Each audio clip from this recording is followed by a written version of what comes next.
Kalimera, Kalispera, whatever time you're watching, this is Mappa. We have a special edition because we have a special guest, a guy that we've been wanting to talk to for quite a while. It's a gentleman that has coached practically everywhere with a CV that is absolutely outstanding. Stephen Constantine, welcome to the show, my guy. How you doing? Hey, thank you. It's a pleasure to be invited. And thanks for the intro. I'll take that all day.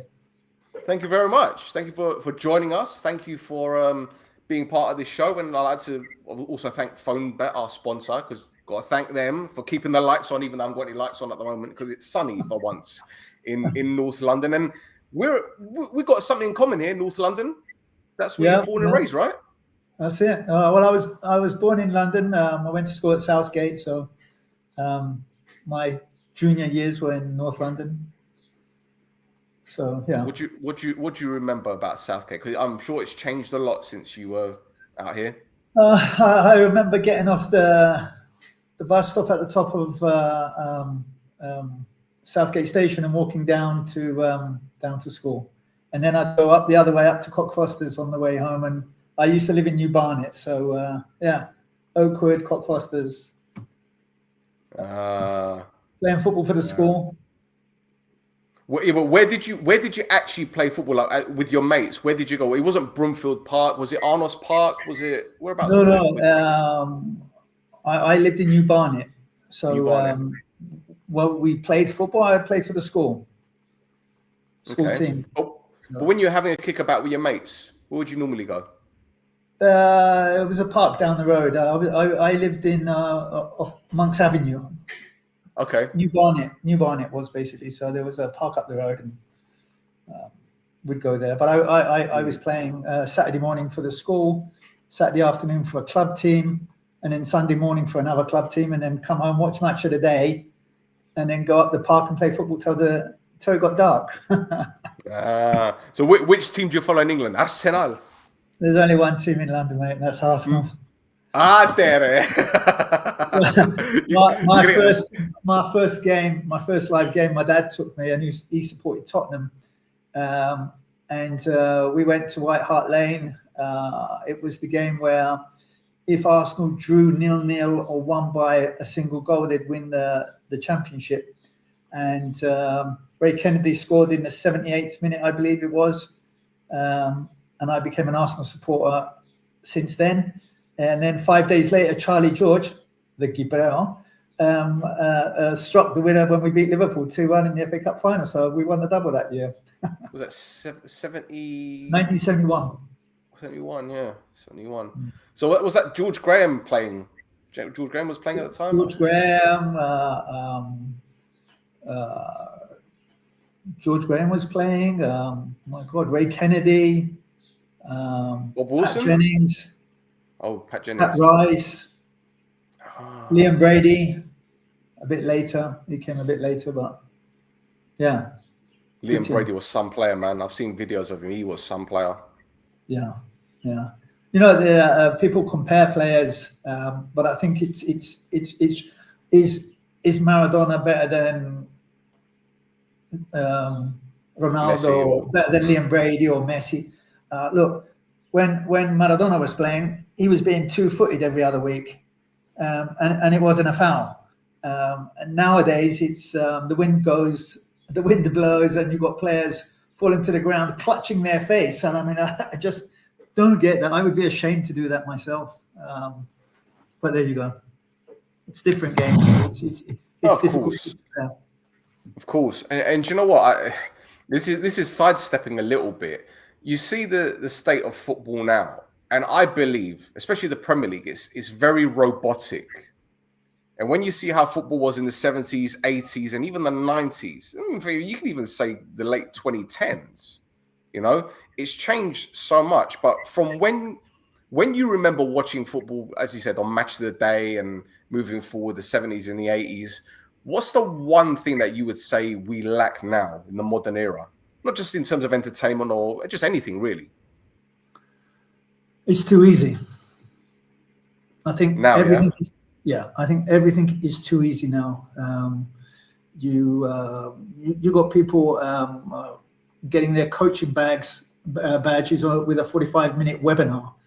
You know, football is the people's game, and everyone should play it, and everyone should have the opportunity to play it. But not everybody can play it, and not everybody can coach it, or shall I say, teach it.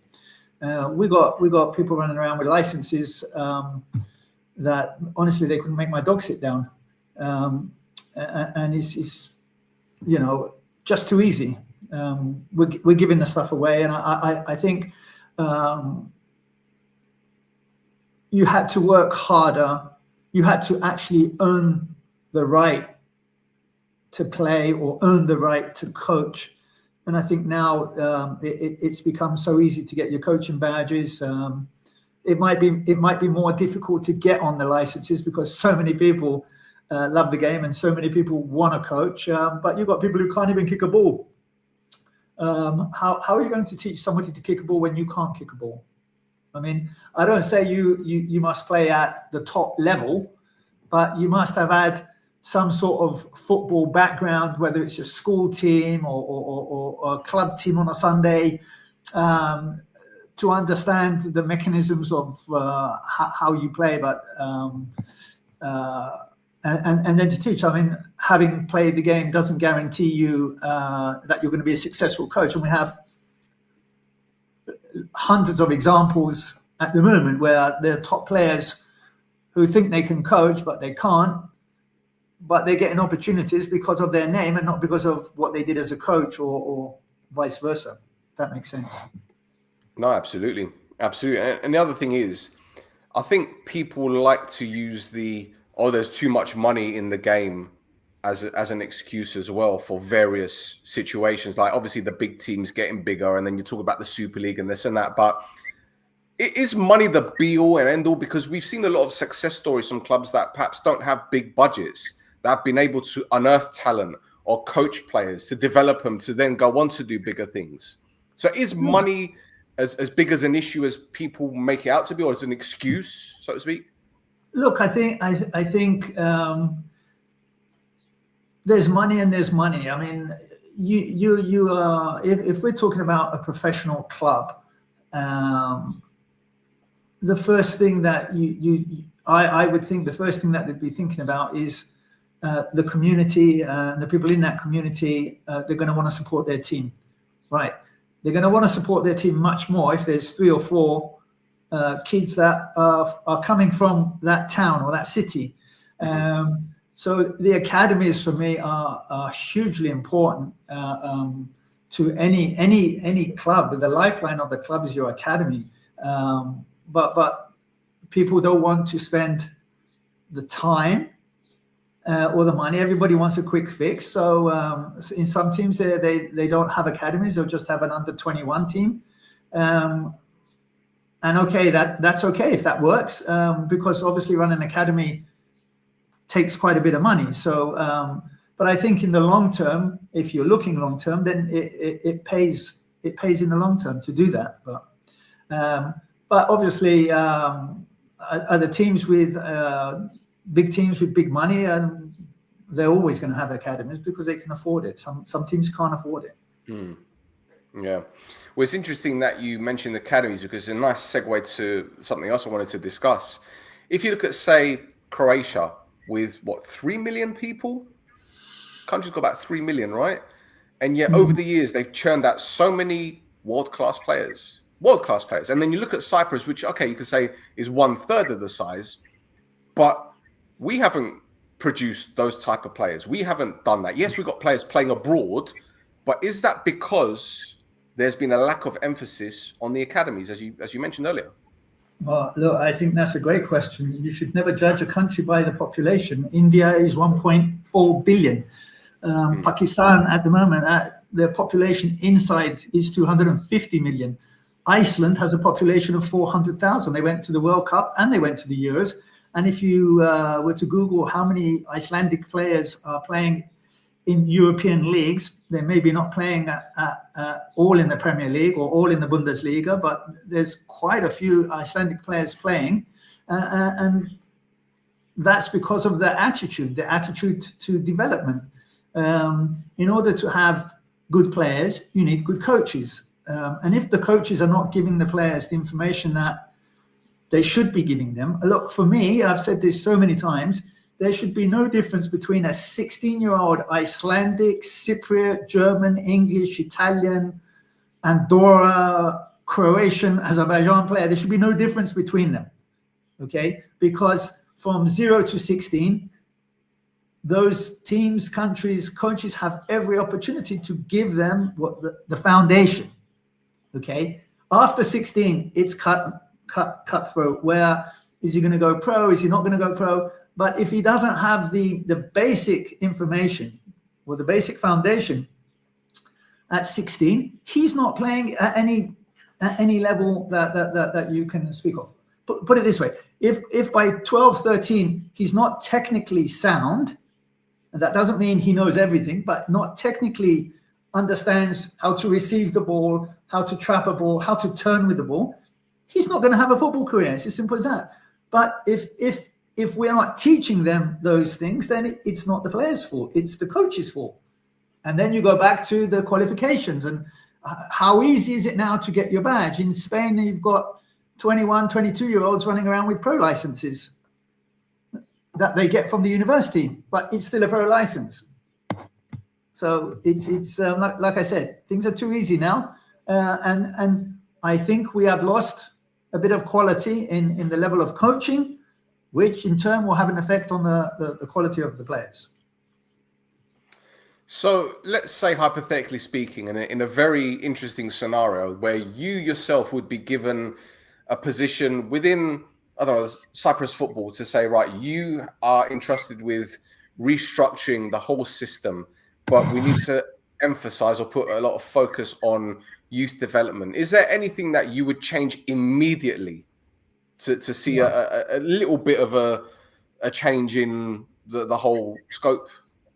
Look, I think we need to focus more on the fundamentals of coaching for the kids. I couldn't tell you honestly how the 17s and 19s and 15 national teams are being selected, but I'm pretty sure we're not getting the best players. I'm pretty sure about that. And I think that, to take the best players, you've got to see the best players. And not all the best players are playing for the clubs. There are a lot of kids playing in academies that we don't see because their teams are not in the first or second tier of the academy leagues. We're not taking any notice of them because it's much easier to go and watch the mainstream stuff rather than go and look for players. So I have a plan where I would have 6 different satellites. So in Famagusta, in Nicosia, Limassol, PAFOS, Giberunda, Larnaca, there would be under 13, under 15, and under 17 age groups, and the national team, if I can call it that, will be from that locality. So Nicosia would have their own 20-man squad or 18-man squad, whatever it would be, and they would play Famagusta, they would play PAFOS, they would play Giberunda, because that way you clearly are going to have the best players, because then you will be selecting your national team from not 20 or 30 or 40 boys, but 140 boys. Right. If that makes sense. Right. But then you need the right people then to coach them the way that our senior national team is going to play. The right attitude from the coaches. We had a tournament in Ayanaba last week, and everyone's trying to win this tournament. It's an under 10 or under 11s, under 12, and people are going mad. Parents are screaming. This is not how you develop players. So are yeah, you suggesting so are they like going to be like a center of excellence, so to speak, in each place you mentioned? Yes, you could call it that. Yeah. Right, because the way I see it is that right now you've got quite a few clubs now in Cyprus putting emphasis on their youth academy. Quite a lot of them are doing it now, with the exception of a few. things are changing, but I guess they're changing because they're scared that rules are changing as well, where they're going to need to play a certain amount of Cypriots, or I don't know. There's a couple of teams, one in particular only plays foreign youngsters in their under-19s, and somehow they get... Okay, so the argument, simply, they're not good enough to play in that under-19 team, I can tell you that. Okay, the Cypriot boys are not good enough to play in that team. And my question is, why?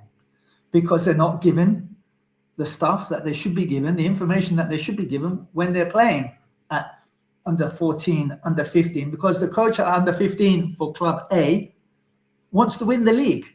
Because if he wins the league, he thinks he's going to go to the big team, or he's going to take the reserve, the under 19 team. And you should be, the coaches should be judged by the number of players that they produce for the team above them. Okay, it's interesting that you mentioned that some players that we need more Cypriot players to play. Okay, on the one hand, yes, of course we need more Cypriot players, but the question is what do we really want in Cyprus? Do we want a strong, respectable national team? Okay, Cyprus, I think with the quality of players that we have, could and should be doing much better than we are doing. However, the lack of quality players coming up the pipeline is not there. One of the reasons is because they're not playing league football. Why? Not good enough. Why are they not good enough? Because we're not giving them the fundamentals that we should be doing in the earlier years. So the rule at the moment is that 2 Cypriot players must play in the first division. But if they don't play, there's a fine. And the clubs are paying the fine because one reason is that it doesn't actually come out of their pocket. It will be cut from the sponsorship. So if they're getting 50 grand a year and they don't play maybe over the course of the season, they lose 10 or 15 or 20 grand. It's not really coming out of their pocket. But I am saying to them, don't fine them. Deduct a point. The rule is that 2 Cypriots must be on the pitch and must finish the game. And if you have, if you've won the game and there are no Cypriots on the game, instead of getting 3 points, you're only going to get 1 point. I know the clubs will never agree to that, but we have to decide in Cyprus what exactly is that we want. We want to produce Cypriot players and give them opportunities to play. And I'm telling you, there's talent. There's plenty of talent in Cyprus, but they're just not getting the opportunities. And when you see some teams have no Cypriots in their team, and the rule is that they need to play 2, then there's a problem. And if they're bypassing the law by paying the fine, then okay, what can you say? You got to change the rule. So here's the natural caveats, or the I don't know, kicking the balls I like to call it, and it's the national service. It's the national service. And what about it? Well, do you not think that plays a part in the underdevelopment of players, especially when they're having to go do army training, or some of them might be actually studying at the same time as well? I mean, look, you're there, you've seen it. Does that play a big part? When you offer in England, when I was the assistant director at the academy in Bournemouth, okay, my job, part of my job was to determine if that player was good enough to go to the under-17s. Right. Under-17s means he's going to get a pro contract or YTS, or he will be contracted by the club. Okay. Right. 16. He doesn't go in the army till he's 18. Okay. So the development should already have taken place, and that kid should now be 18. You want him to be playing in the first team in Cyprus, or 18, or he's too young. There, I played a 16-and-a-half-year-old player against Saudi Arabia 6 months ago, a Pakistan player. Okay, If they're good enough, they're old enough. And the thing is that at the moment, a lot of our players are not good enough because they have not been given the right opportunities in training. Go and watch some of the training sessions. They are copying. Everyone wants to play out the back. Okay, but you don't have the quality to do that. You don't know why you're doing it. You're doing it because everyone else is doing it. Yeah. So this is, you have to understand the level of players that you have. You have to understand their capabilities. And we have coaches just copying stuff from YouTubes and, Pep Guardiola did this, so let me do that. And they don't know why they're doing it.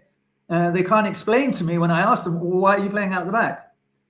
Well, no, I don't know. Why are you playing out the back? What is the reason for that? Because we draw the other team. It infuriates me. It infuriates me when I see that. It infuriates me.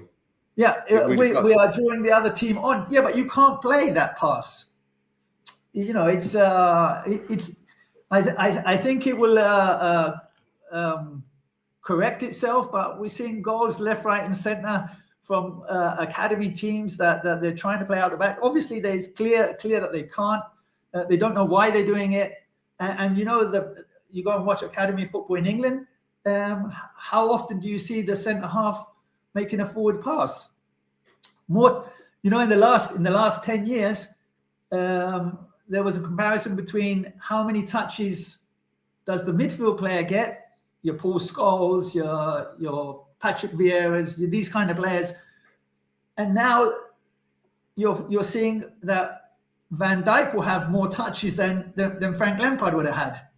And he's the defender. Why? Because we're mucking about with the ball at the back. Yeah. I always go back to this example. I think City played Arsenal in a League Cup final a few years ago, and City were playing out. I think it was Ederson's first season at City, and they're playing out for the back. And all this talk was about how great Guardiola's football is and this and that, and it's much better than what Graham Taylor used to do, and blah blah blah. And the first City goal came from them playing out the back. Ederson gets the ball, looks up, whacks it forward 50 yards. Koscielny misjudges the header, and Aguero latches onto it. And I'm thinking, that's exactly what Graham Taylor did 30 years ago, minus the playing out from the back. There's no difference. You're playing against a team with a high line because they're pressing high. Hit it long, hit into the channels. I think Pep Guardiola has done a great job, and I'm not questioning his ability or anything like that, but it's just that everyone wants to jump on a bandwagon, something new. Oh, let's try this. And anyway, we could go on all day. It's like they say, oh, Guardiola killed football. No, he didn't. It's the idiots that follow him that kill football, because it's just like minions. I don't know. Anyway. Well, look, let's go back to you. To you, because obviously you're the guest, and we're going to. So, you played football yourself, central midfield, I believe, holding midfielder, defensive midfielder. Yeah, look, I started out as a centre forward. I had trials at Millwall. I scored a hat trick in a trial game with Chelsea. I played for my school as a centre forward. I went to the States when I was 19, and I played for Pennsylvania Stoners, which was in the American Soccer League. I had a few games with them. Obviously, I was a bit young and they didn't want to put me in all the time, but no problem. And I went to Bankibrios. I played for Eleftheria. I played for Bankibrios in the Greek league, and then the Northeastern Super League that it was called in the States. But I tell you, my best position was number 6. Okay. Yeah, I actually bought my first car in the States. It was used, by the way. And I got that from my bonus monies, because I was either nice. you're going out on a stretch, or I'm going to put you out. Nice. So, I love kicking people. Your role was exactly your role was to smash people. That's fine. Yeah, it's good. I used to man mark people, and I absolutely loved it. That's another element of the game that's gone. Yeah, but that was my role. When I played up front, I was all arms and elbows. I just used to press people and push them, and I wasn't technically gifted, but I gave everything, and I think my best position was 6. So let me get this straight. As far as I'm aware, because I did my Googles, you suffered an ACL at 28, and that put an end to your career. Is that correct? Yeah, it did. I mean, I after that, you don't come back. That was back in the day. I know now 6 months and you're playing again. I did play again. I just didn't play at the level that I was playing. Okay, and then I still play now. I mean, like, I'll train with the boys, bits and pieces, not anything major. Yeah, that's fair enough. That's understandable. So your first coaching role in Cyprus, was it at APOEL? Was it APOEL? No. Okay. So my first coaching job was at Achilleas Therapon. Okay. They were they were in the 4th division. When I was 28, I think 29 when I got the job. I had players that were older than me playing, but that was my first job. 4th division. We were supposed to get relegated that year, but managed to keep them up. And then I had I had time with Apollon reserves with Mr. Skaboulis, who was great. I mean, his son came to the States, and I kind of looked out for him a little bit while he was there. So when he came back, they gave me the opportunity to work with Mr. Skaboulis with the under-19s. So we had Yermanos was in the team, Marios. We had some decent players. Then I went to ABEB reserve team, and then I've done ABEB 2 or 3 times. AL Academy, where we won the league, undefeated, by the way, and then we won the Cyprus Cup. We won that. What year was that? The year 93, 94, something like that. But then obviously I had my spell with Salamina in 2010, I think that was. My next club in Cyprus was that your first head coach role at a top club though in Cyprus, Salamina? Well, I was the head coach in the only time I wasn't the head coach in Cyprus was when I was with the academies in AEL and the academy in Apollon. Right. Achilleas Ayathrabo, I was head coach. Abebe Tsilias, on 3 occasions I was the head coach in all. Sorry, I was the reserve coach for one spell, and then I came back as the head coach. And then I did Salamina, I did Achna, Ethnikos Achnas. 1 year when they were close to getting relegated, we managed to stay up. And then my last club was PAFOS in 2001, 21-22. Yeah, and that was a pretty historic season, wasn't it? Because you got them into the top 6 for the first time in their history. No, that's not correct. No? No, when I went, they were very close to being relegated. And we actually won 12 out of the 18 games. We missed the top 6 by a point. And we won the second group. Sorry. We won the second group by quite a way. And then I went there as the sporting director initially, and then when they sacked the coach, they asked me to take over for the rest of the season. So I did. So I was doing the sporting director's role and the coach. And then at the end of the season, we had a little difference of opinion. Basically, they wanted to bring 16 players in the summer, and I only wanted to bring 6. So, right. Yeah. How was that experience? Because obviously Buffalo, as you've seen, have gone from strength to strength, and you were there around about the time when the rebuild kind of started happening. Look, I'm going to say that the reason that Buffos are in the top 3 at the moment are because they stopped bringing in 10, 12, 15 players every summer. So you can imagine bringing 15, 16 players in the summer, what that does to the chemistry within the team, different players and quality players. We're not questioning the quality of the players, but to put a team together, you need chemistry, you need understanding, you need people to be on the same page with each other. You can't do that if you're changing so many players every year. I mean, you have one team that 3 years ago they won the league, and since then they've changed 8 coaches and about 60 players. You said it, not me. So and then you wonder why. Well, what's going wrong. So it's you need stability, you need consistency in football. Change is not. If it's not needed, then don't do it, and if it's needed, then do it 100%. But and I think in the last 2 years, PAFOS won the cup last year. I'm pretty sure they're going to win the league this year. Okay, why? How many players did they change in the summer? Last summer, I think it was 2 or 3. In January, I don't think they changed any this year. And there it is. Whereas the previous 7 years, 16, 18, 15, and another 4 or 3 in January. And again, it comes back to the consistency. Why are they playing so well now? Because the players know exactly what's coming. I spoke to one of the players the other day, and he said to me, yeah, we don't have so many ins and outs now. It's players are more relaxed. They know they're going to be there for at least a year or 2.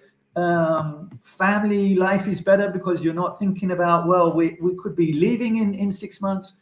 All of those things that people don't think about, I think about, and they're very important for the stability of a club. Make the changes, but it can't be too many.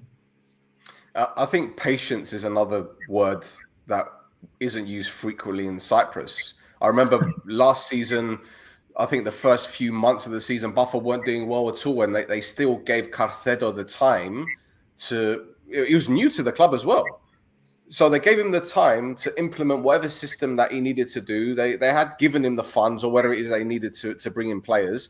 They did things his way. All right, they didn't. I think they finished 5th last season. I think they finished 5th or 6th. 5th, I think. So they won the cup. And they won the cup. So there you go. That's your building block. And this season, I think there's only been 2 weeks they haven't been top. It was the first week because they didn't play. And then the week they lost to Ari at home, Ari went on top based on head-to-head. So there's only twice they haven't been top of the league this season. Yeah. They've been top the majority of the season so far. So it tells you. And they still managed to cope playing in Europe as well. And I think the qualifications had extra time as well in those games. Yeah, they have a great setup. It's the training facilities there are second to none in Cyprus. We've got teams in England that don't have the training facilities that they have. And I think Mr. Lamakina and Mr. Dubov, after 4 or 5 years of realizing that, okay, we want the best for our team, but maybe it needs to come in a different way. And like I said, the last 2 or 3 years, you can see the success that they're having with a more stable team. Well, here's another question then, little sidestep, because Buffer, Ari are probably the 2 most financially, how can I put it? Strong, the strongest clubs, financially, secure, right? And then you obviously got the naysayers, people saying, oh, well, they're washing their money or whatever it is. And my argument is, well, let's look at all the other big teams across the world. Shall we talk about morals? Shall we talk about the morals of Man City's owners and Newcastle? It doesn't matter anymore, as far as I'm concerned in football. It doesn't matter. Well, as far as I'm concerned, you have to follow the financial fair play regulations, and that's for everybody. And as far as I know, they haven't broken any of those rules. So you know, we can sit here and discuss, but because we don't know the ins and outs, then it's a pointless discussion. But look, I think ARIS have also come in and done a fantastic job. It completely turned the club around. They are a top 3 team in Cyprus. They've won the league already. And they've done a great job at recruitment, bringing the right players in. Again, they didn't change in the beginning as many players as PAFOS were changing, and I think 2 years in they won their first league title. And so you got to take your hat off to them and say, okay, great job. They have been. I think in the last 3 years they've qualified for Europe. They've gone to the group stages, and I think this is great for football in Cyprus. We have 3 teams in the conference this year, and all 3 gave a good account of themselves. And this can only be good for Cypriot football. But we've got to make sure that the Cypriot players are playing, and I think that we must insist that to start to finish, because that's also then going to help the national team. And I think everybody in Cyprus wants a competitive national team. So hopefully the powers that be see the relevance to why we need the Cypriot players. They are good players in Cyprus. They're Cypriot players. But I think they need more help from the coaches at the lower age groups, and then you will see. I mean, if Albania can go to the Euros, why can't Cyprus? That's a fair point. That's a fair point. But I'm going to throw in something now. I know you would. And I think you and I can relate to this. Go on. You said that we need more help from the Cypriot players, etc., etc. But there's a pool of talent outside of Cyprus, British Cypriots. I mean, obviously there's Australian Cypriots and American, but British Cypriots. You've seen Hector Gyprianou, we've seen Rua Sotiriou, we've seen even Marcus Edwards is half Cypriot. I mean, we can even mention him, even though he's probably not going to choose Cyprus. He's been promoting with Burnley now, but we can help. Okay, so if I am the national team coach, if your dog was born in Cyprus and I can get you the EU passport to play for Cyprus, I don't care where you come from. Okay, Germany are doing it, Italy are doing it, England are doing it, Brazil do it, Portugal do it. In Pakistan, half of my team were not born in Pakistan, but they have Pakistani heritage. Everybody's doing it. It's not cheating. You decide where you want to play. Okay, Esau Suleiman, who we spoke about earlier, one of my captains in the Pakistan national team, he played for England under 20s. Okay, but I think he realized that he wasn't going to get a call up to the English senior team, and had the opportunity to play international football, and he chose Pakistan. He has Pakistan heritage. Why not? So I mean, I think I tell you, by the end of the second week of me being in charge, I will know every Cypriot player outside of Cyprus, and or what can he bring to the table. I have this really good scouting network that I have. I mean, in Pakistan, I have a list of 60 players. You know that the third goalkeeper at Tottenham has Pakistan heritage. Okay. Yeah. Oh, okay. There you go. So, if you do your research, if you know where to look, and I'm pretty sure the same would be in Cyprus. We have loads of Cypriots in all over the world. USA, I'm sure there'll be 4 or 5 players 100%. That we could pick there. That would be good enough to play for the Cypriot national team. But Stephen, there's players studying in colleges in the United States that left academies in Cyprus to go out there. Well, I don't want to plug this, but I helped send a couple of boys to. No, I have we sent 2 boys to the US on scholarships recently. So I'm trying to help Cypriot players who don't want to go down the professional route have a chance to study in the US. So recently we've sent 2 or 3 people over there. So it's good. I mean, they get a football education, and the education, their parents want them to get a degree. Not everyone wants to play football on a professional level, but yeah, that's so yeah, you do have quite a few kids studying. Well, you got the plan B. That's a plan B, as I like to call it. You know, football should be a plan B for these lads now. You know, they're studying. And, exactly. You know, so there you go. There you go. Well, again, let's go back to you, because you, apparently, from what I understand, you were knighted by the King of Nepal. Is that correct? Yeah. How does that work? Come on. How does this work? Did he get the sword out and did No, it wasn't. It wasn't with a sword, but look, I spent 2 years in Nepal. It was a very difficult time for them politically at the time, and we took the Nepal national team to the final of the South Asian Championship, which is an 8-team tournament basically, and I had worn national dress on the bench for the semi-final, and I guess it was my way of showing them that I was 100% with them. And we went to the final. We lost, but the impact it had on the entire country, I can't explain. It was unbelievable. We won a game in Islamabad last year, which qualified Pakistan to the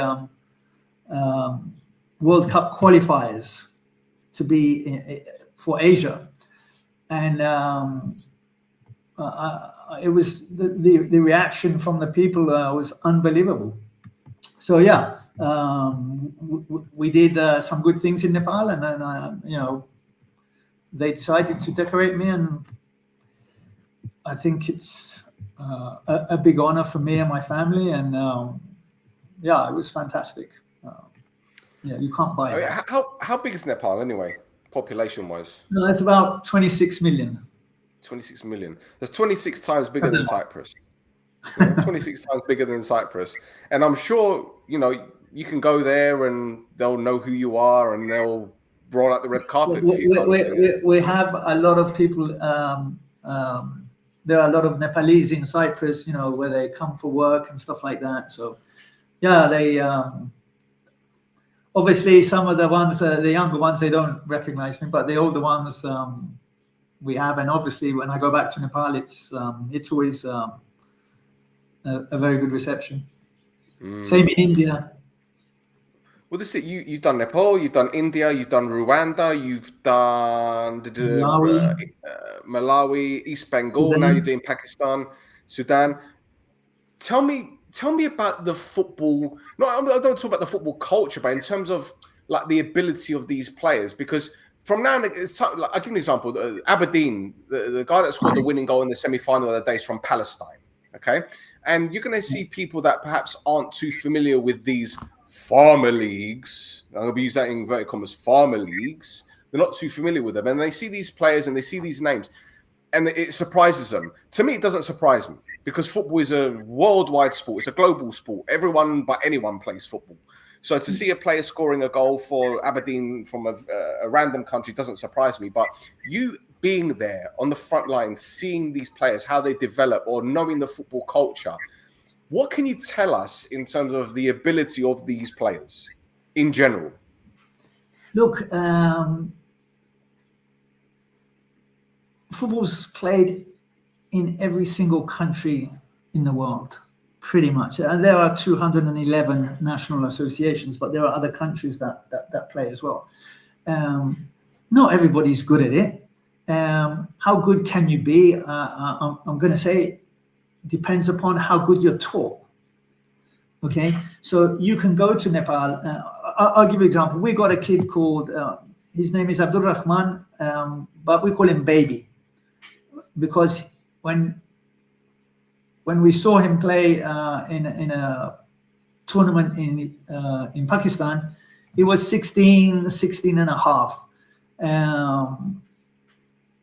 And he, somebody passed him the ball, like kind of whacked the ball at him, and I thought, oh, that's a terrible pass. And he killed it dead, put it down, looked up, and played the other player in. And I'm like, who's that? It's Abdul Rahman. How old is he? 16 and a half. Is that his real age? Yes, it is. We checked, and it's his real age. And I selected him for the senior national team. Okay. He played 33 minutes a couple of weeks ago when we played Syria. We played Syria in Saudi Arabia. And the kid can play. I mean, left back, left wing back. I mean, if I get a job in Cyprus, I'm going to bring the kid over. I mean, and I'm going to sell him for $1 million in a year or two. The talent is everywhere. You just need to spend the time. You need to learn the right things, the right way. It's hard. Everyone wants to play football. Like you said, there's lots of money involved and what have you. But if you don't do the right things, you're not going to have a very long career. And when I say do the right things, when no one's looking. So I train, I'll go to the gym today, I'll go to the gym tomorrow, I'll swim the day after. I'll make sure I'm in shape so that I can do my job when the job comes. Currently, I'm still technically the Pakistan coach. But obviously, it's a little complicated there. And if something came up, obviously, I would look for the next opportunity.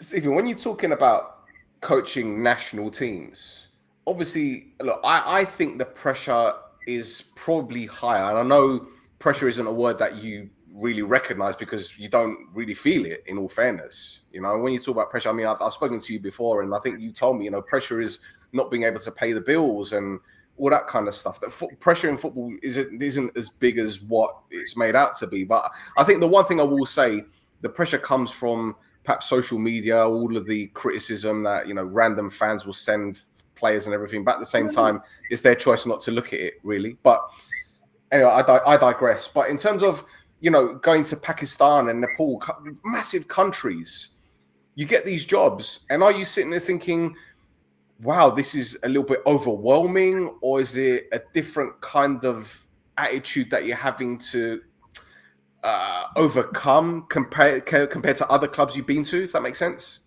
Yeah, no, look, I honestly, I would have maybe given five years of my life to go and play for England. Okay, right. And that's how much that means to me.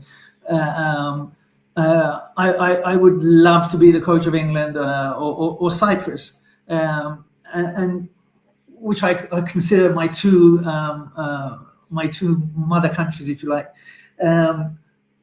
When somebody comes from another country, so Pakistan are 250 million, and they've asked me to be their coach. India, 1.4 billion, asked me. Of all the people in India, they asked me.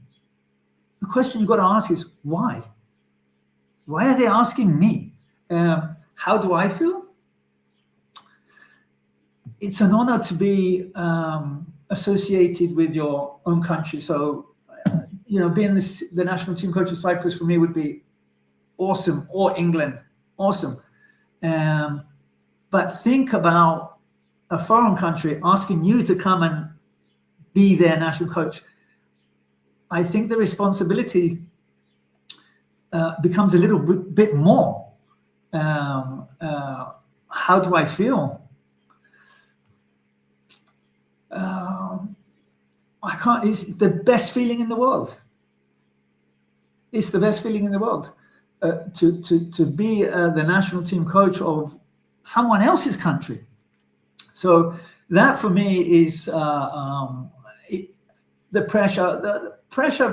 How do you take it? You know, you have to deal with a lot of nonsense. Everybody has their opinion why this player is not selected, why that player is not selected, and everybody is right. Their opinion is absolutely right. Why are they right? Because they will never be in my position to know, well, I didn't pick that guy because he's not good enough, or he doesn't play the way we like to play, or he's not good with this, or he's not good in this phase of the game. And you have to weigh all of these things. At the end of the day, nobody wants to win more than me. Okay, I hate losing. I hate losing when I play Tavli.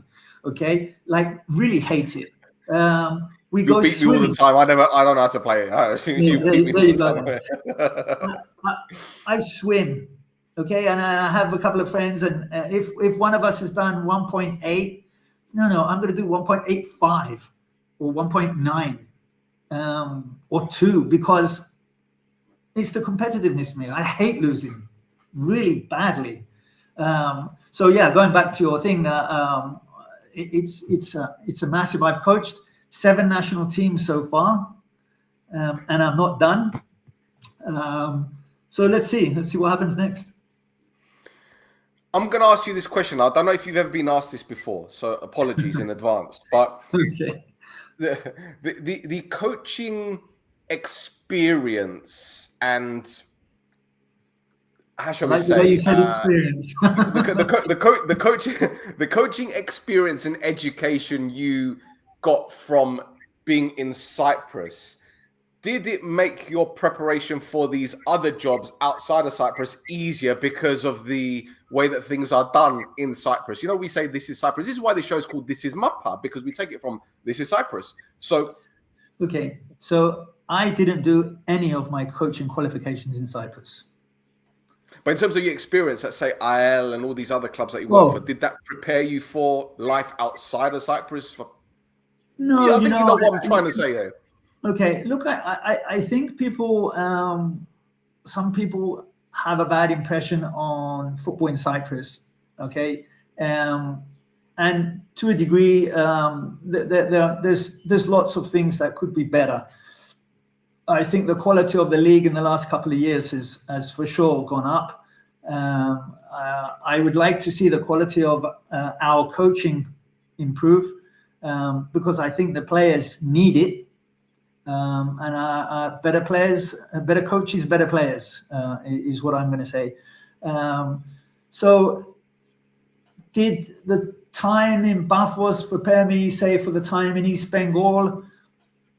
I would say no. I think every situation is different. You have different owners, different ideas, different investors. There are many variables that go into the running of a club. And some are run poorly without having. You see, to run a football club, you need a vision. Okay, you need a 3 to 5 year plan. And as a sporting director, okay, the first thing I'm going to go, if I'm hired as a sporting director, I'm going to say to the boss, "What's your vision?" "Well, you know, I'm not sure. Can you help?" "Yes." "Okay, so let's start with a 3 to 5 year plan. What do we need to do?" "Okay. How much do we have? What do we have at the moment? Do we have an academy? Do we have a training ground? Do we have an admin team?" Because the admin team that's going to do all the paperwork, they're also important. So there's loads of variables that go into it. It's not really a simple thing. And, you know, these presidents of the clubs in Cyprus taking the burden on their shoulders, okay, with all the nonsense that they have to listen to on a daily basis. I'm telling you, to all the proedri in Cyprus and Greece and all around the world, I respect them, because what they have to deal with is incredible, actually. And of course, a lot of it is not good stuff, but they still have to deal with it. Well, this is something that is kind of foreign to non-Cypriots, in the sense that you got the club, then you got the Somadia, and then you got so many people involved at the club. It's not just the president and the vice president and a few board members. There could be 10, 15 people in and around the club just whispering and saying this and that. So it's just all. Yeah, but you go to a club in England and you think there's less people involved. No, but I think their influence isn't as big as what it would be in Cyprus. Yeah, possibly. It's arguable. Yeah, it is. Debatable. Debatable. Yeah. Well, okay. So I guess that wasn't a question that you've been asked a million times. And okay, that's fine. All right. Let's go into a question I'm sure you've been asked before. The differences between club and national team management. It's pretty evident. You don't get as much time with your players at national team level as you would do at club level. But what would you say have been the major obstacles being a national team coach in comparison to a club coach? Okay, you picking players, you don't know until they get there if they're fully fit. You'd like to think that you have a relationship with the clubs in regards to their fitness levels, but some clubs are not always willing to help. Transparent. The mentality, especially if you haven't seen, a lot of times you're picking these players from games that you've seen, but you've not actually spoken to them or met them, and then you meet them and maybe they're not the right kind of guy for your team. So there's that element. I mean, chemistry is a big thing, and it's very difficult to get that quickly within the national team setup. So camps with on usually 10 days. If you're lucky, you can get a couple of days more, but the FIFA window is 10 days. So getting the players from the clubs is difficult. In some of the countries in Africa and Asia where we control the league, we could say, okay, there's no games for the next 2 weeks because the national team's playing. That was really a big help, because then we could get them and spend more time with them. You are not going to improve their fitness levels, and you are not going to teach them how to play football at the national team level. It's about, I want you to play in this position, and this is your job. Okay, so Bill Belichick, the New England Patriots coach, would say, do your job. And I went, okay, but they got to know their job first. So I say, know your job and then do your job. Do your job, not somebody else's. So if you're a fullback and I'm asking you to do that, then you do that.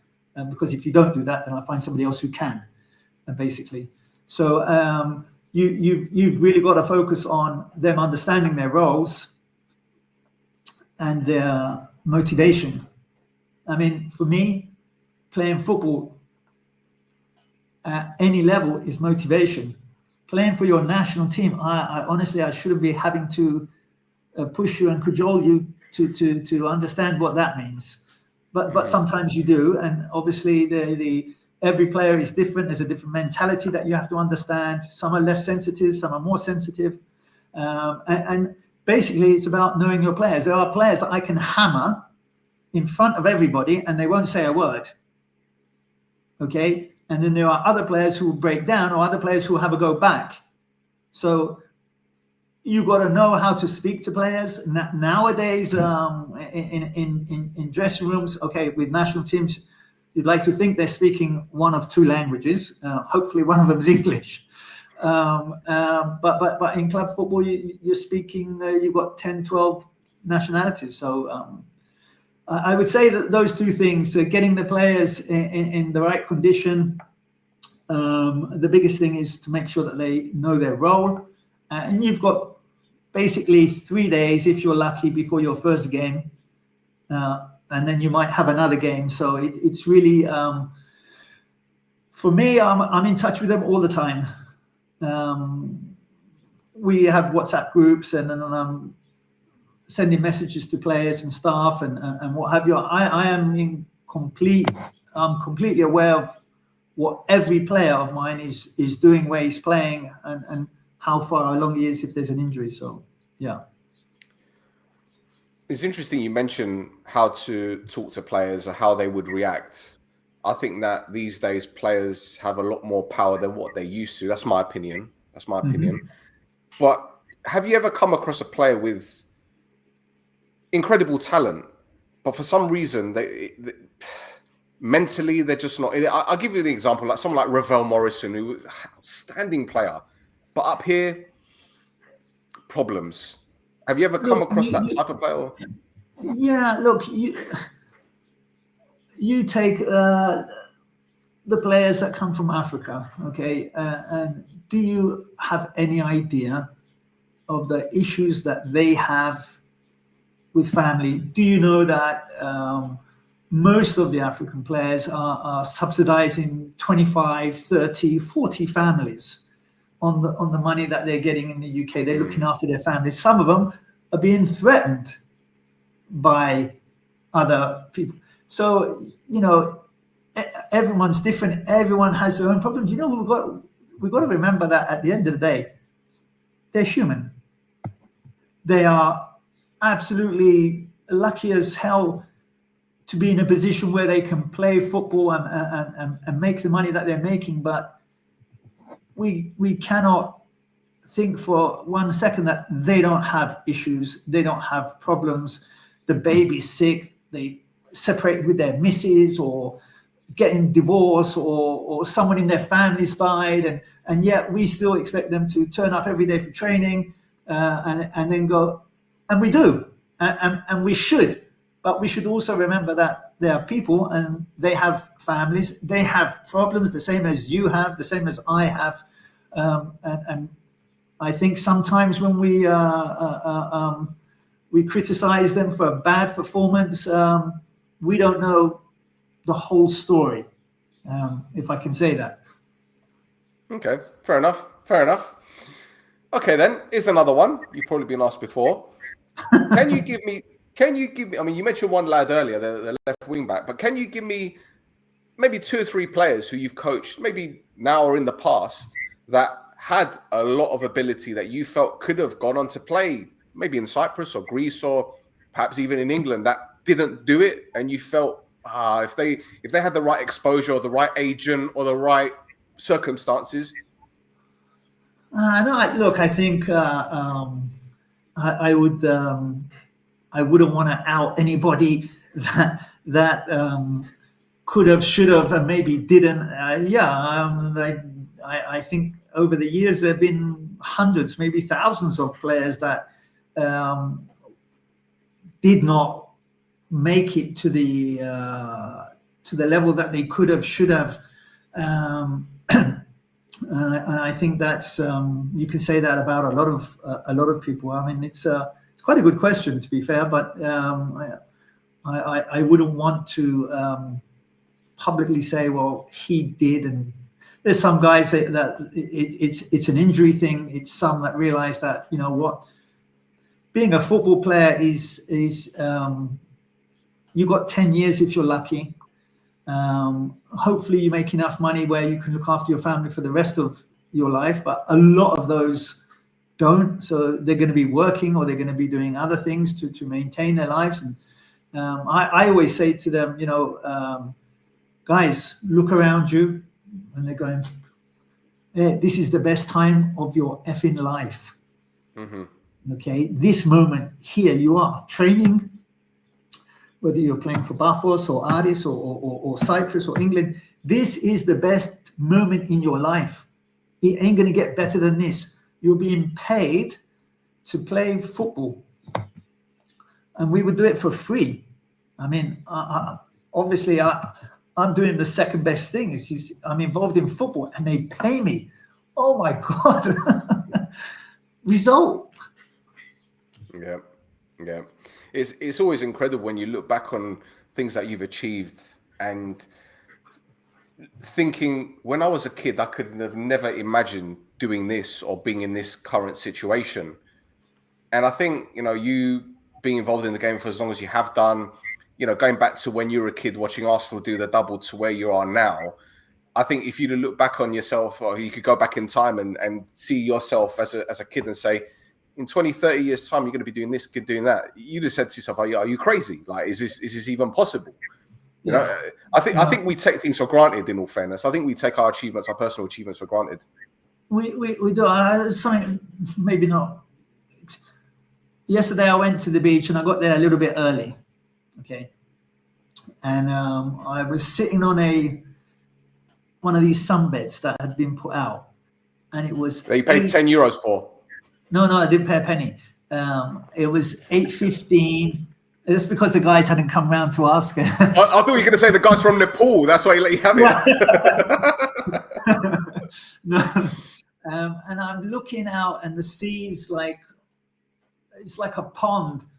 And I'm thinking, damn, how lucky are we at this moment? And then obviously we went and swam in it and so we do take things for granted. But football for me is everything. I mean, it's all I've ever done. It's all I've ever wanted to do. And it's still the only thing I want to do is either involved as a sporting director, as a head coach, or whatever. I honestly, no, I didn't think that I would be. I've been to over 90 countries so far. And I would say that 85 of them have been because of football. So obviously working for FIFA was a fantastic experience for me, but very, very lucky to have been, but I am not done. I've got plenty Excellent. more. That's what I like to hear.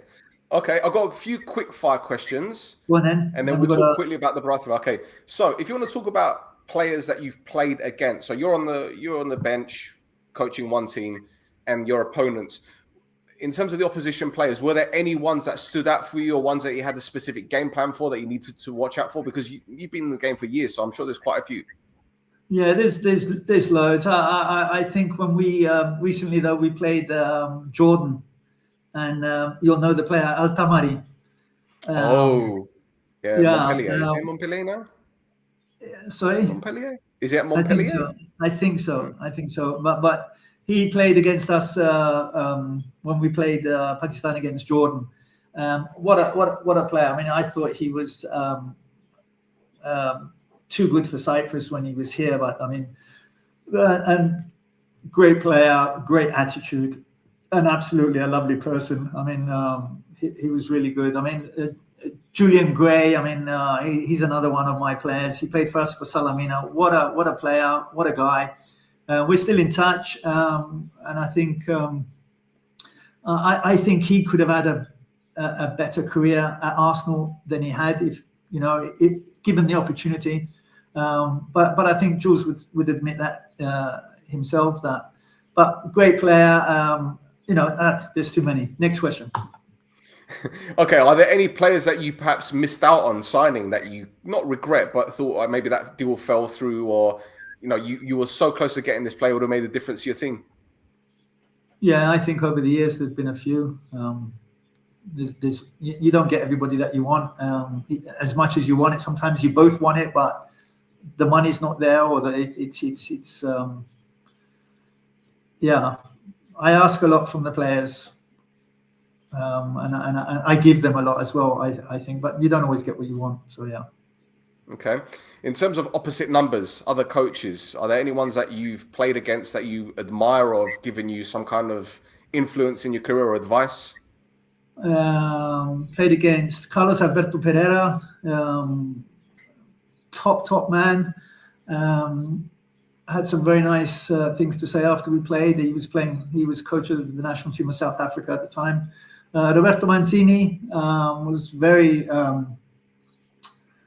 said some nice things about me and my team recently.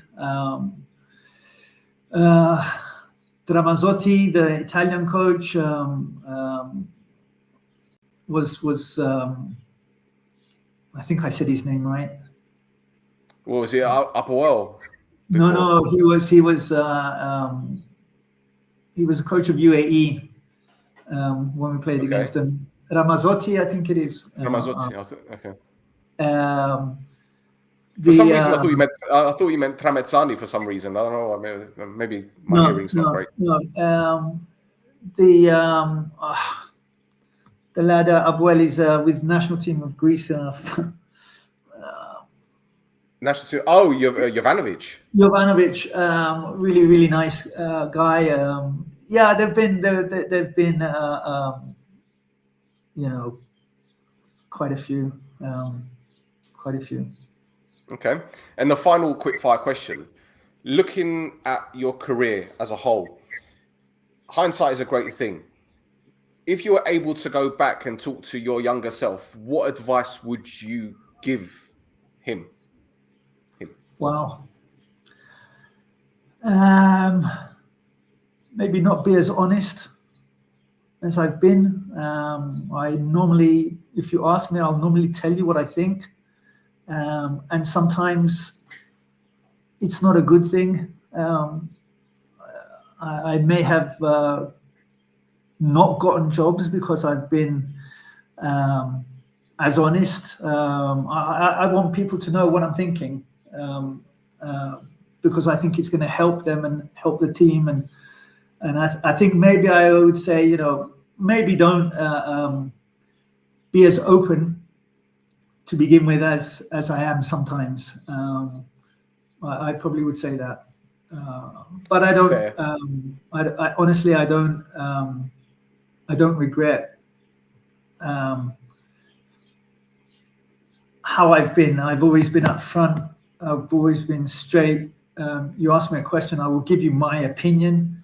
What you do with it is and I'm being in the most respectful way. Obviously, we all get angry. We all have our moments, but you're asking me. I'm never going to try and put you down for the sake of putting you down. And if I tell you something, it's like I will try and help you fix it if you want me to. Mm-hmm. So we're talking football, yeah. So of course, absolutely. Yeah. Okay, great. Well, look, before we wrap it up, let's quickly talk about Bartholomew. You mentioned earlier that you think Buff are going to go on to win the league, which again, I don't have any problem with. I think they'll deserve it fully. Are probably going to finish second. AEK likely to finish third.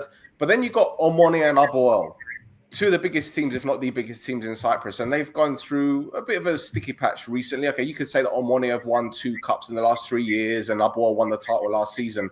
But looking at them this year, they don't look like teams that have that kind of reputation for winning trophies. So do you think there's a problem? Or if there is, where does it lie? Can they improve?